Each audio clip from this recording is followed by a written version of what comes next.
and I and our organization today. And thanks for everybody for joining us on the last session of the day too. I think Cara is going to share her screen with a little bit about what SERRC has available. We have just kind of a slide deck as well as other people do too. And feel free to put questions in the chat and we'll answer them as we go along.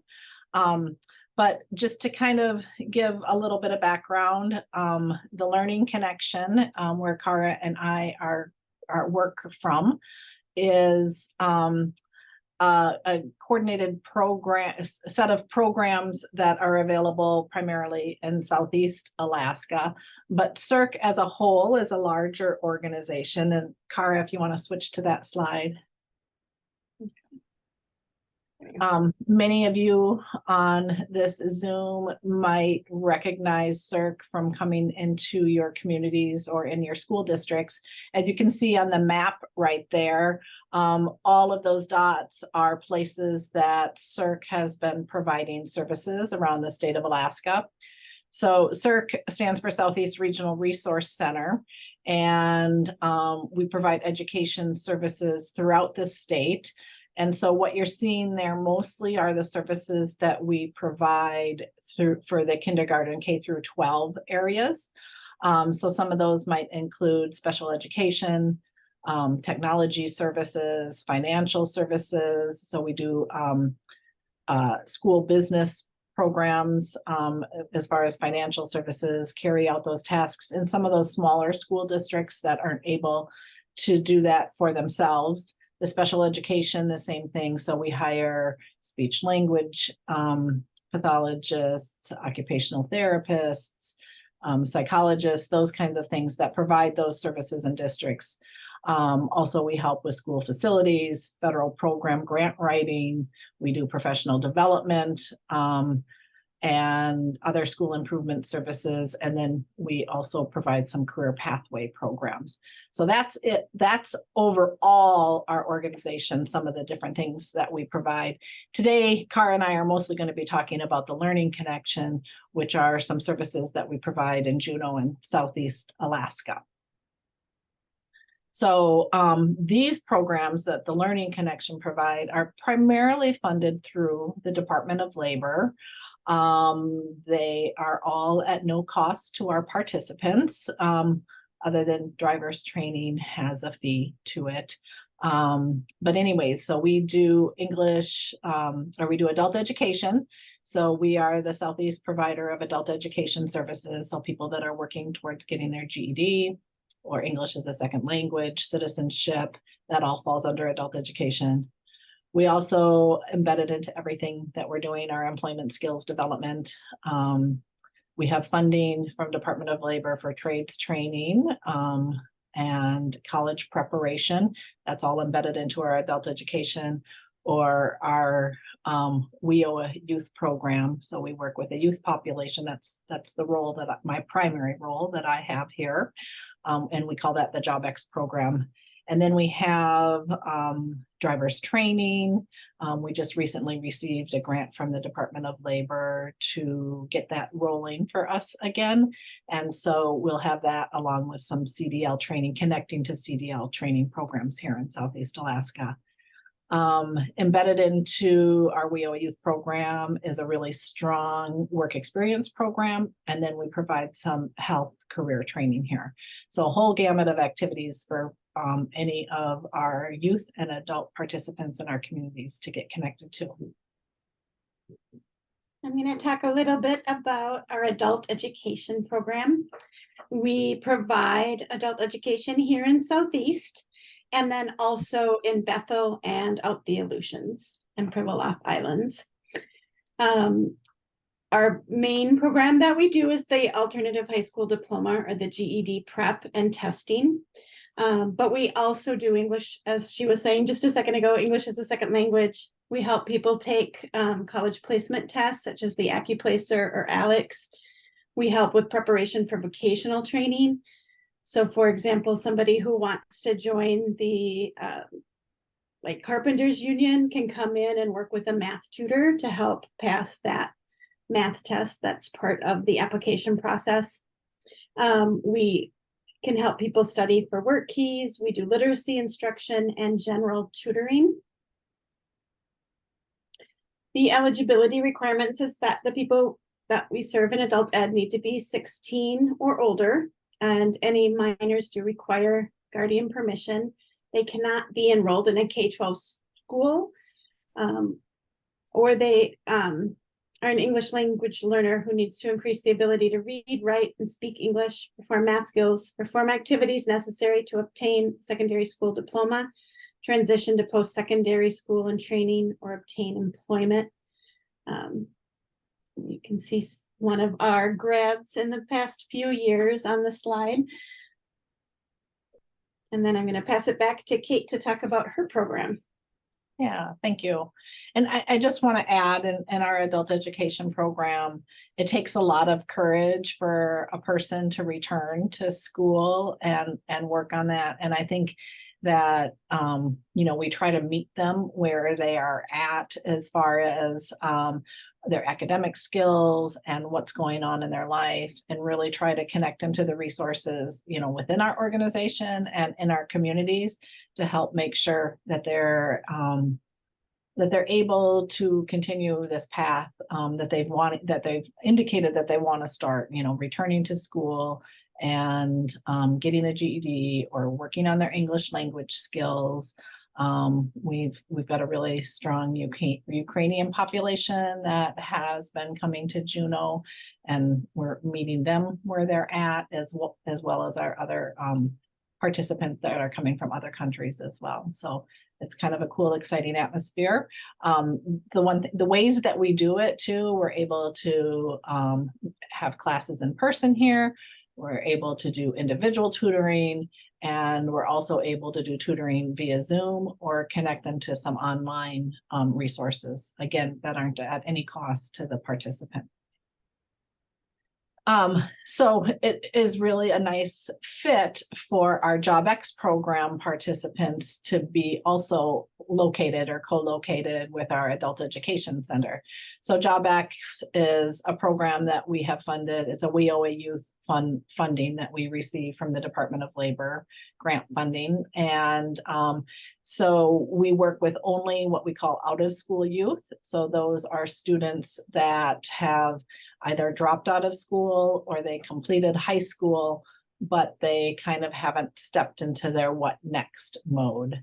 In order to be eligible, they have to meet some form of an eligibility requirement, which is, there's different barriers. So for example, if they had dropped out of school, would be one automatically.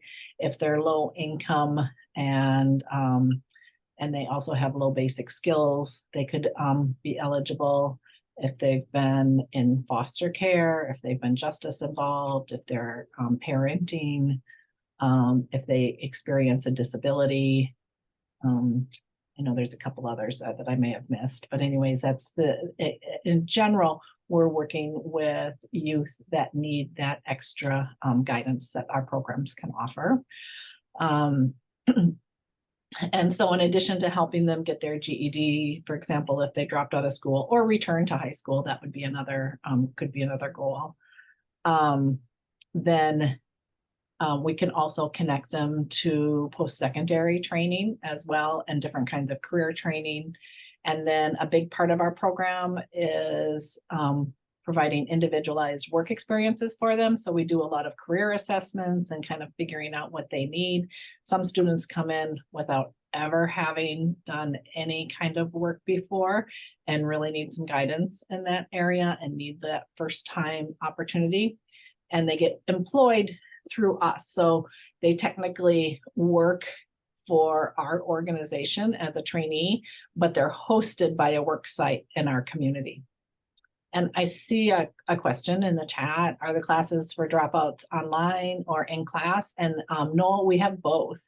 So they can come to our center and work on their GED with us here in person. They can connect with us for online, or we can provide them an online training tool that we use. We use something called Essential Education for that. So lots of different resources for them. So we work with them to make their plan. I just want to point out, this is one of our youth that we have served. Angel came to us at 16 years old. Having left the traditional school system, wasn't working out for him. He experienced some disabilities. And Angel worked with us coming to class. He got his GED. At the same time that he was working on his GED, we connected him to a first-time job for him, and that was working in childcare. And it actually was a provider that, or a childcare center that was in close vicinity to our offices. So that made it easy for him to come to classes and then go to his work experience and earn wages, build skills. He also, through our programs, he took a driver's safety class and got his driver's license. And then he was ready for some next steps. Then he went to what was called a Path Academy, and we'll talk a little bit more about those further in the presentation, but that's a healthcare pre-apprenticeship program that he participated in, and he earned micro-credentials while doing that pre-apprenticeship program. He discovered through that he was really interested in behavioral health. So we went from there to helping him get an occupational endorsement in behavioral health through UAS. UAS has this amazing 3-class occupational endorsement in behavioral health that honestly is good for any of us to participate in. But it really is a great opportunity for people to learn some of those skills. They're not obviously at the therapist level, but they have a general understanding, and it can be used in areas like peer support, which is something that he went on from there to get a certification as a peer support specialist. And then we were able to set him up into a work experience at the same time with NAMI, which is the National Alliance for Mental Health here in Juneau. So he worked in their offices and gained more skills. So, I mean, he started with us as a 16-year-old. He continued with us until he was like 19, but just such a difference in his life programs like ours made.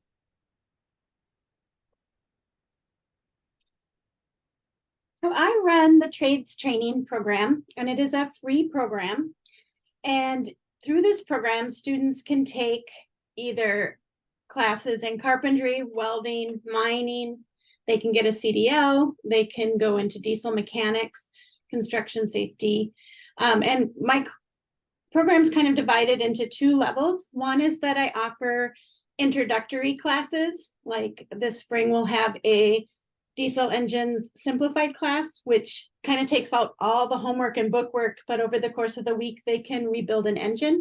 And those introductory classes let people kind of experience what that career might be like. We also have an introduction to mechanic shop work, a safety for the trades week in which they learn how to drive a forklift. They do basic safety training, scaffolding, fall protection.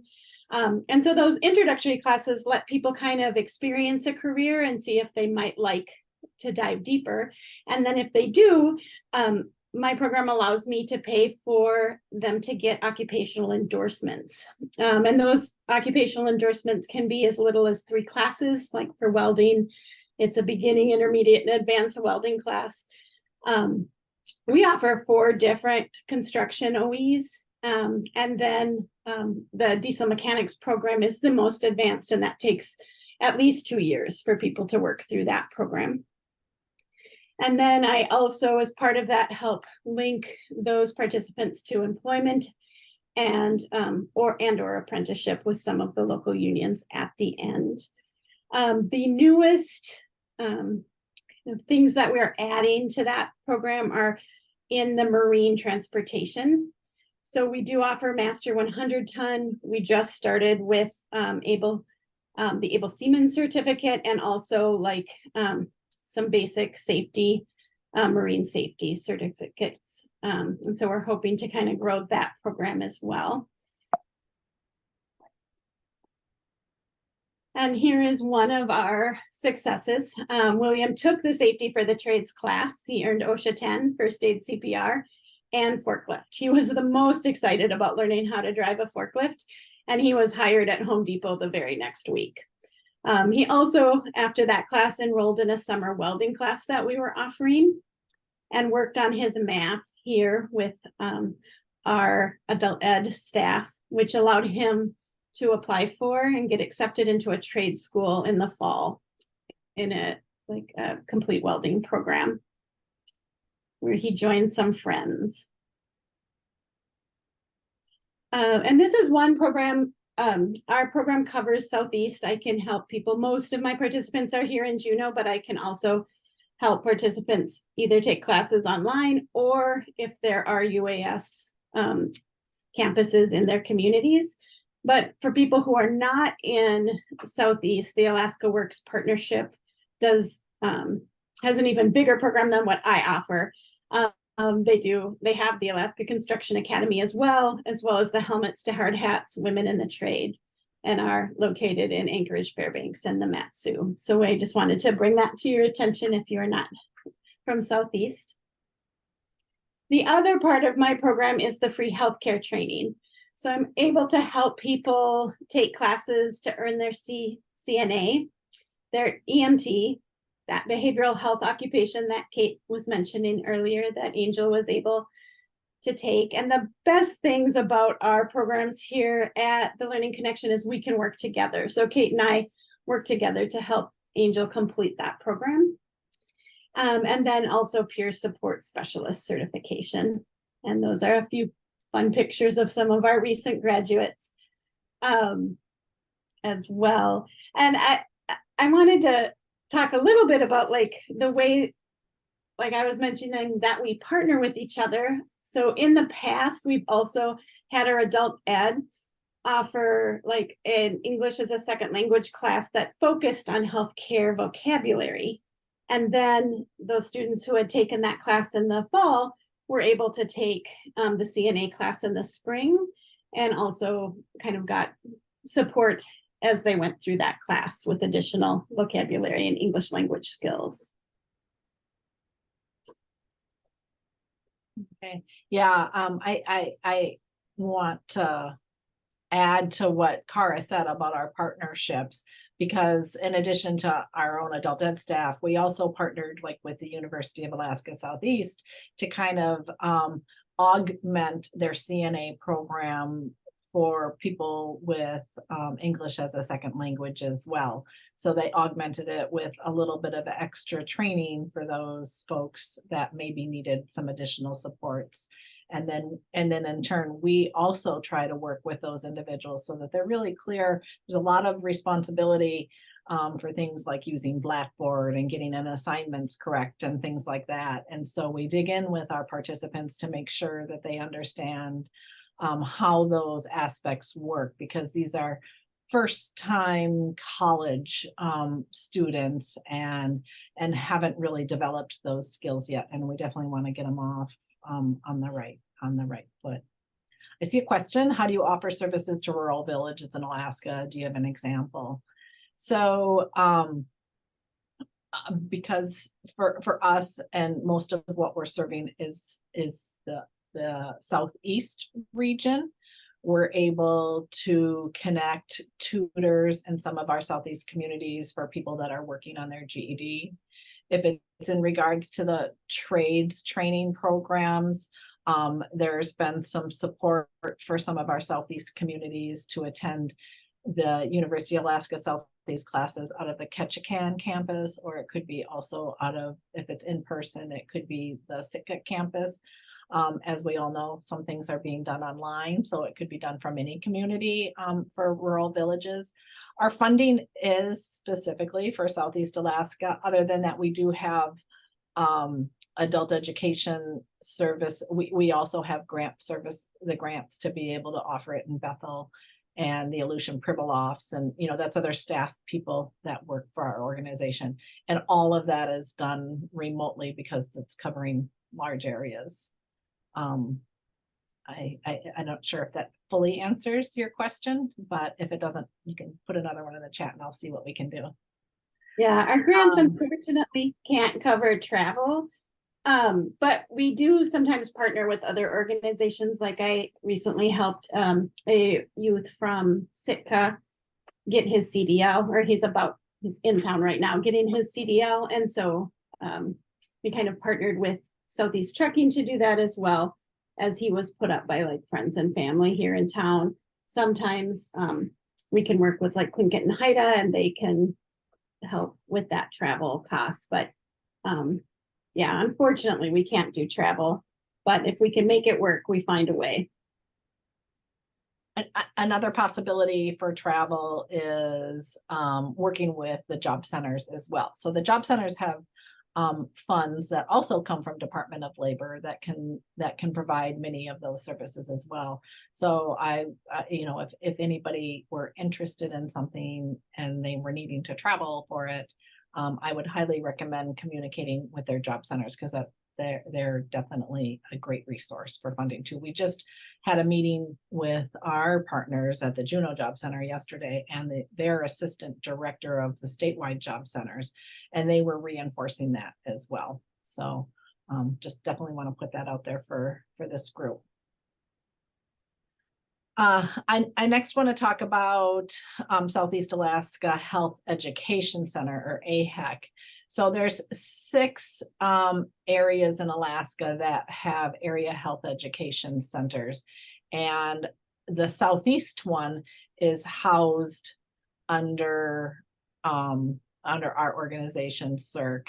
And some of the things that they do is they work with people that are already in the healthcare education, post-secondary education, to give them some more specific skills that would better serve our rural areas in Alaska for healthcare.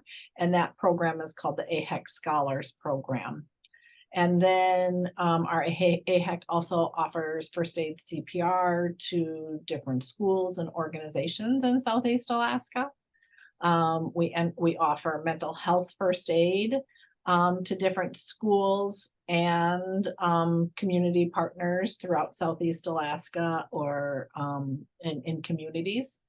And I don't know if you know what mental health first aid, but it's a 1-day long training that provides guidance to people to be that first line of support for somebody that might be in mental health crisis or might have emerging mental health needs. And for any of you that are online, if you have not become certified in that, I'd highly recommend it.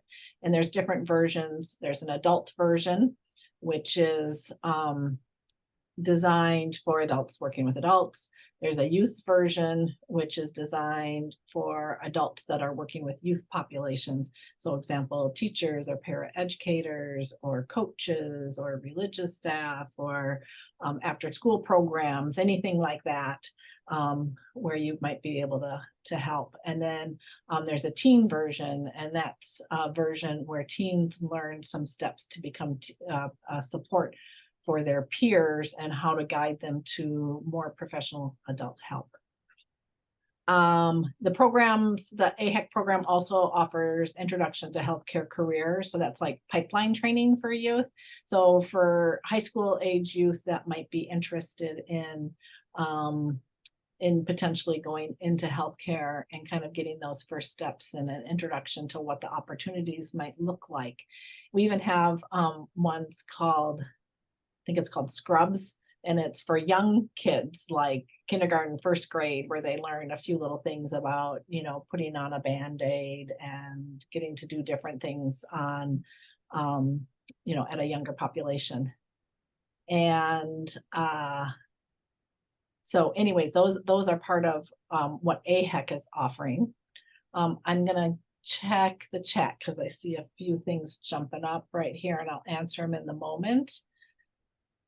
Will there be more online trainings for mental health first aid?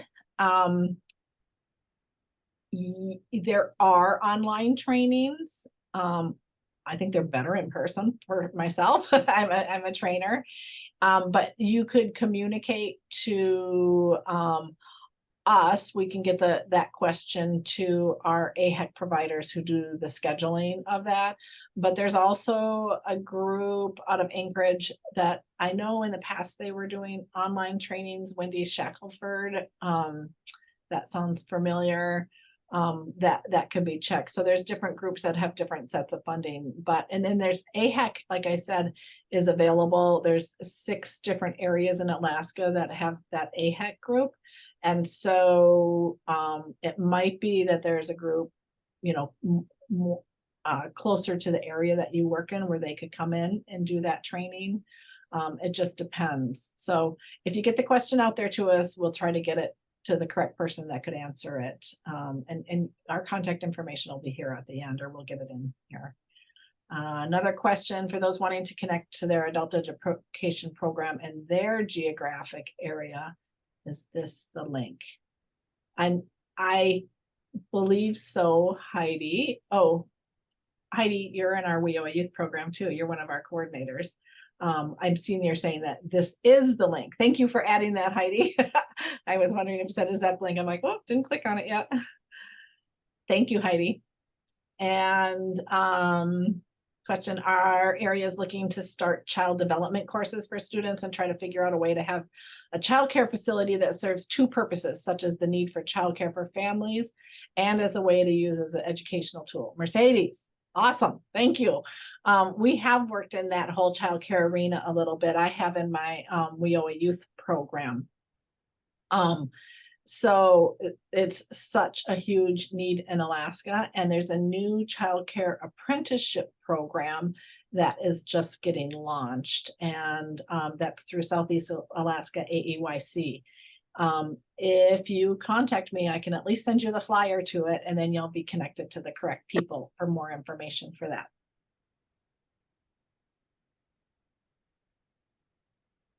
And thank you, Heidi. You're sending more things about WIOA Youth. And Dominica, Mental Health First Aid Monday series. Super. Thanks for everybody else adding in all these resources as well. Thanks so much. Path Academies. I said I was going to talk a little bit more about those later. That's the next slide that we're looking at. And so a Path Academy is also available through our AHEC. And in Southeast Alaska, we'll have 4 of them over the course of each year is kind of the plan. But the other AHEC areas are also doing Path Academies. And basically a Path Academy is a pre-apprenticeship training in healthcare. It's a 2-week-long intensive training for adults. They will accept older high school students as well, who may have an interest in a career in healthcare, behavioral health, or human services. They're amazing trainings. In that 2 weeks, a person can get basic life support training and that certificate, a bloodborne pathogens training and certificate, first aid training and certificate, mental health first aid training and certificate, MAT training for better relationship and communication, particularly in difficult situations. That's another certificate, and they'll learn how to administer naloxone. But that's not all. They'll also have training in HIPAA. They'll get an exposure to a little bit about health insurance and how that works, medical billing. They'll be able to do some career research for themselves. They'll have options to do site visits to medical facilities. They'll learn a little bit about medical terminology. They'll learn about culture and using inclusive language around that for use in healthcare. And then finally, they'll do a little bit with job search and how to get connected to apprenticeship after they've completed their apprenticeship. So we have one of those trainings going on here in Juneau right now at our center. It'll end on the 20th of October. But I can't say enough positive things about these trainings, and they're going to be happening all over Alaska. And I do believe job centers are helping to be able to get people to those locations as well. So I would encourage anybody that's working with people that have that interest in healthcare to connect with their local ACAC, whether it be the Southeast one or in one of the other areas. They're just kind of, they've been doing them in Anchorage for quite a few years now, but they're just kind of rolling them out in the other areas of Alaska with a new grant that was received by Alaska Primary Care Association. All right.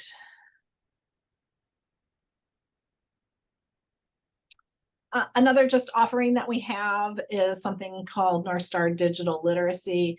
So that's just upskilling people's skills, their digital literacy skills using this tool. Can't say enough good things about how people like this digital skills training. So if you're looking for something in your communities, I would recommend this one. You can take an assessment, and then it will determine what skills you need to work on, and then it has a combination of activities and video to help you work through building those skills, and then you can take the assessment again, and it can be proctored, and an individual can earn micro credentials that they can in turn, put on their resume or show their employers, that kind of thing, and it's very, very user friendly.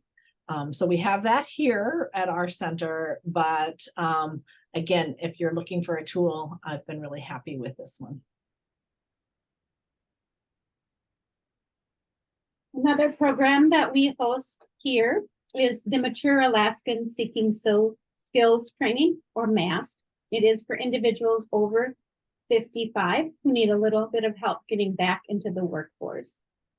So as part of that program, they can do some skill training, and then they're also placed into paid work experiences with local nonprofit agencies. And last is our driver's education program, AK Drive. And we are excited because we just received a grant that will allow us to kind of re-energize this program. It'll allow us, this was the one program that had a fee. So we'll be able to pay for that fee for youth who need that and other adults who might need that. And it also allows us to do things like, if they don't have a vehicle, they can kind of use our vehicle to take that test as well. It will be a combination of classroom instruction, behind the wheel training, and we're hoping to maybe get a driving simulator with some of that grant money that will give students additional practice, especially if they might not have the friends and family or the vehicle that can use to practice out in the community. Part of this grant is also going to be to bring students in from a community in Southeast where they can't provide driver's education. And so they'll be able to come in for a week, get behind the wheel, use the simulator, and then hopefully be able to take their driver's test.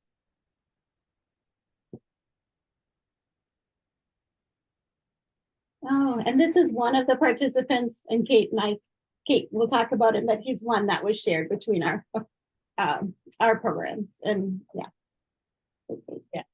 So Dominic is such a cool success story for us. He came to us, he actually was a referral. And so just really, we appreciate, and I'm sure all your organizations appreciate referrals. He came from Tribal Vocational Rehab with Tlingit and Haida. And we were able to connect with him. He came to us with a dream of working at one of the mines. And so one of the things through the trades training program and CARA's funds, he was able to get his welding occupational endorsement, but he was also enrolled with the We Owe a Youth, our JobX program. And through there, we were able to connect him to a work experience with Bobcat of Juneau, where he got to get exposed to different kinds of heavy equipment and things like that. But he did a lot of cleaning of it, but that was really great because he got to know him inside and out. We knew that he needed his driver's license to do the type of work that he wanted. And so he was able to connect in our AK Drive program and earn his license. And then again, between Kara's trades training program and our WIOA youth program, we were able to support him to take the diesel mechanics classes at UAS. Partway through it, we learned of an internship that we encouraged him to apply for with Kensington Mine, Alaska. And that internship offered him to be a mine mechanic during the time that he was not in classes.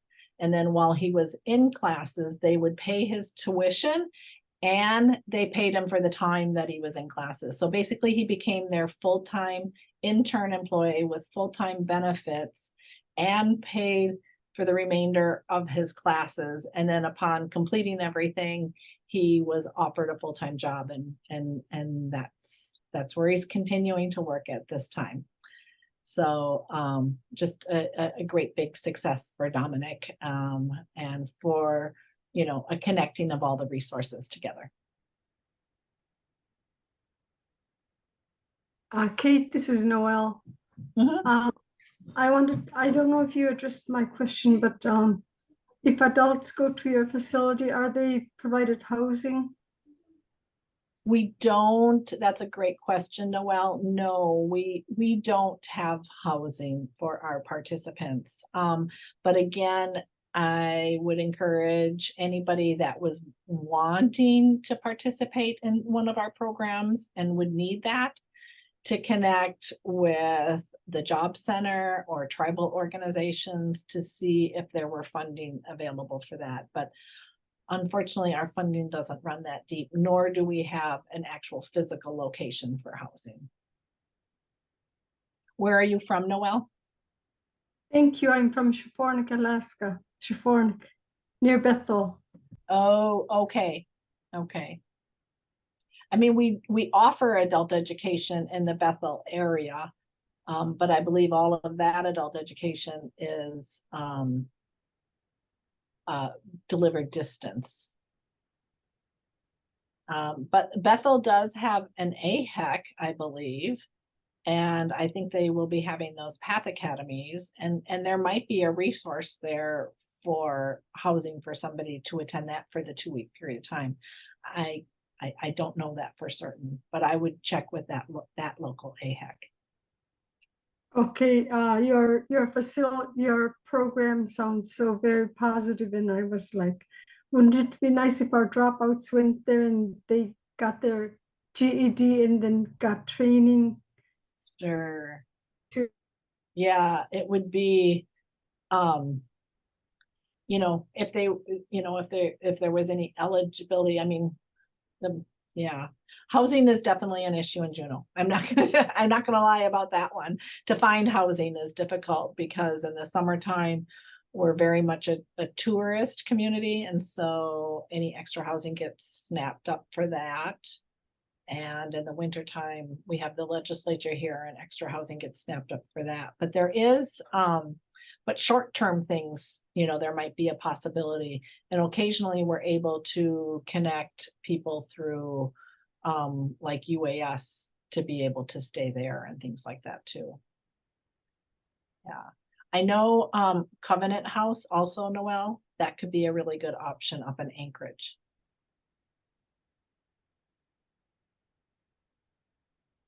Cara, do you want to just play? We just did it, like we had a little video that was part of our SERRC's overall annual report, and we just pulled out the one piece that is specific to SERRC's Learning Connection.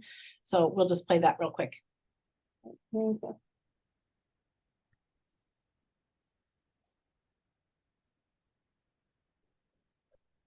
Cara, I don't think we have the sound.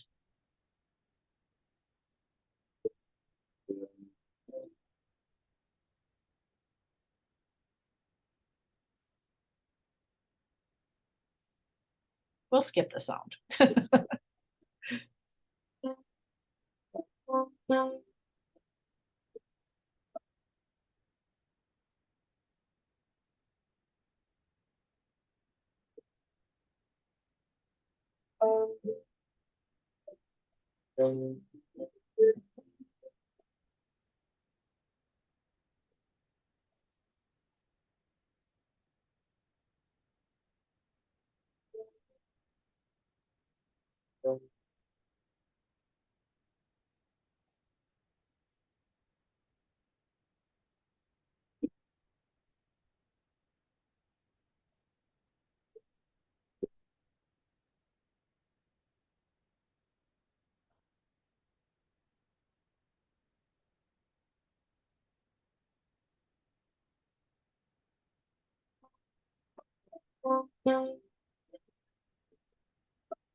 So I'm so sorry, the sound didn't work on that, but it was basically just background music as the slides played.